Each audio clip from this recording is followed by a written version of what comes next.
Hello students, welcome you all to the video lecture on chapter number 8 Algebraic Expressions and Identities exercise 8.2. Second problem pathina, find the areas of the rectangles with the following pairs of monomials as their length and breadth respectively. So length and breadth வந்து கொடுத்திருக்காங்க. நம்ம வந்து area of the rectangle வந்து find out பண்ணோம். So pair of monomial அப்படினு கொடுத்திருக்காங்க. Monomial அப்படினா ஒவ்வொரு எக்ஸ்பிரஷன்லயும் அதாவது ஒரு டேர்ம் மட்டும் தான் இருக்கும். ஃபார் எக்ஸாம்பிள் இங்க p இருக்கு, இங்க q இருக்கு. ஓகே, ஸோ பிளஸ்ன்னு எந்த ஒரு இதுவும் டேர்ம்ஸுமே இல்லை.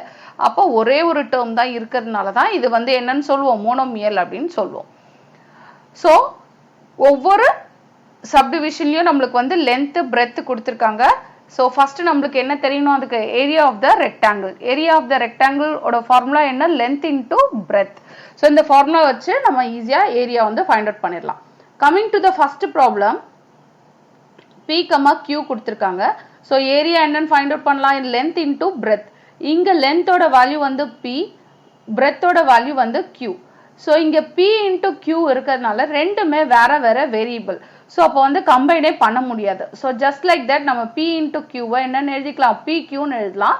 ஏன்னா நம்ம வந்து கம்பைன் பண்ண முடியாது, இது வேற வேரியபிள், இது வேற வேரியபிள். ஸோ நடுவில் எந்த ஒரு ஆப்ரேட்டருமே இல்லைன்னு அப்படின்னு மீனிங் என்னன்னா, இது ரெண்டுத்துக்கும் நடுவில் மல்டிப்ளிகேஷன் ஆப்ரேஷன் இருக்குன்னு அர்த்தம். ஸோ p இன்டூ q இருக்குன்னு அர்த்தம். ஓகே, ஸோ இதே மாதிரி செகண்ட் ப்ராப்ளம் பார்த்தீங்கன்னா, செகண்ட் ப்ராப்ளம்ல என்னென்ன இருக்கு, 10m 5n இருக்கு. ஸோ இப்போ ஏரியா வந்து லென்த் இன்டூ பிரெத் தான் ஜென்ரல் ஃபார்முலா. எல்லோட வேல்யூ செகண்ட் ப்ராப்ளம்ல 10m, பியோட வேல்யூ வந்து 5n.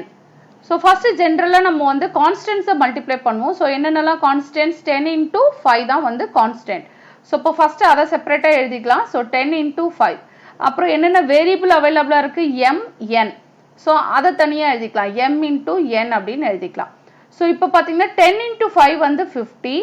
அகெயின் mn வேற வேற வேரியபிள், ஸோ மர்ஜ் பண்ண முடியாது. ஸோ mn அப்படியே எழுதிடலாம்.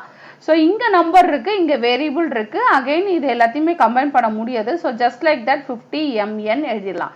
ஏன்னா இதோட மீனிங் என்ன, 50 இன்டூ m இன்டூ n.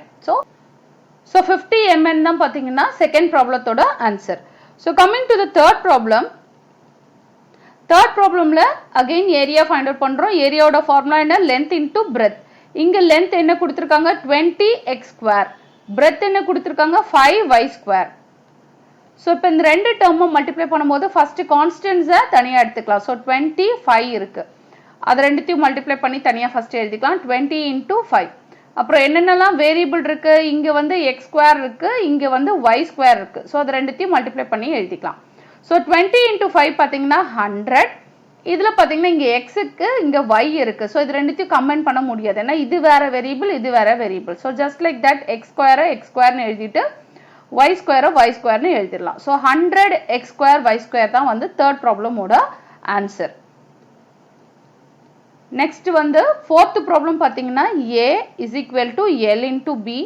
இங்க l ஓட வேல்யூ என்ன, 4x, b ஓட வேல்யூ வந்து 3x ஸ்கொயர். ஸோ இங்கேயும் அதே மாதிரி ஃபர்ஸ்ட் கான்ஸ்டன்ஸை மல்டிப்ளை பண்ணி எழுதிக்கலாம். கான்ஸ்டன்ஸ் மல்டிப்ளை பண்ணும்போது என்னென்ன இருக்கு, 4 இன்டூ 3.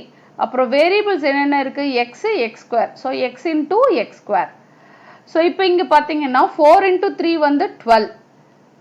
அகைன் இங்க ரெண்டுமே காமன் வேரியபிள் இருக்கு, அதாவது இங்கேயும் எக்ஸ் இருக்கு, இங்கேயும் எக்ஸ் இருக்கு. அப்போ எக்ஸை காமனாக ஒரு தடவை எழுதினா போதும். இங்க பவர் எதுவுமே இல்லை அப்படின்னா பவர்ல என்ன இருக்குன்னு அர்த்தம், 1 இருக்குன்னு அர்த்தம். ஸோ எக்ஸ் பவர் 1 இருக்குன்னு அர்த்தம். பவரை வந்து நம்ம வந்து சேம் வேரியபிளா இருந்தா ஆட் பண்ணிக்கலாம். ஸோ 1 + 2.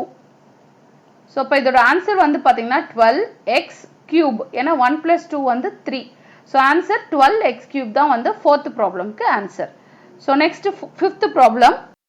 ஸோ ஏரியா பார்த்தீங்கன்னா லென்த் இன்டூ பிரெத். லென்த் வந்து 3mn கொடுத்துருக்காங்க, பிரெத் வந்து 4np அப்படின்னு கொடுத்துருக்காங்க. ஸோ இங்கே வந்து அதே மாதிரி கான்ஸ்டன்ஸை ஃபர்ஸ்ட் மல்டிப்ளை பண்ணிக்கலாம். ஸோ கான்ஸ்டன்ஸ் மல்டிப்ளை பண்ணும்போது 3 இன்டூ 4. அப்புறம் என்னென்ன வேரியபிள்ஸ் இருக்கு, mn நான் எப்படி எழுதலாம், m இன்டூ n. அதே மாதிரி np நான் எப்படி எழுதலாம், n இன்டூ p அப்படின்னு எழுதிக்கலாம். ஸோ 3 4s பார்த்தீங்கன்னா 12. ஸோ இங்கே m எங்கேயாவது இருக்கா, இல்லை. ஸோ அப்போ m டேர்ம் அப்படியே ஒரு தடவை எழுதினா போதும். n வந்து ரிப்பீட் ஆயிருக்கு, இங்கேயும் ரிப்பீட் ஆயிருக்கு. ஸோ அப்போ ஒரு தடவை பேஸ் எழுதிட்டு என்னென்ன பவர் இருக்கு, பவர்ல எதுவுமே இல்லைன்னா இங்கேயும் 1 இங்கேயும் 1 இருக்குன்னு அர்த்தம். ஸோ அப்போ பவர் ஆட் பண்ணிக்கலாம். ஸோ 1 + 1 அப்படின்னு போட்டுக்கலாம் n க்கு, ஏன்னா ரெண்டு தடவை ரிப்பீட் ஆகுது. P பார்த்தீங்கன்னா ஒரு தடவை தான் ரிப்பீட் ஆகுது, அது அப்படியே எழுதிக்கலாம். ஸோ அப்போ 12 m n பவரில் என்ன இருக்கு 1 + 1ன்னா 2 n², அப்புறம் P. ஸோ இதுதான் வந்து 5th ப்ராப்ளமோட ஆன்சர். தேங்க்யூ, தேங்க்ஸ் ஃபார் வாட்சிங்.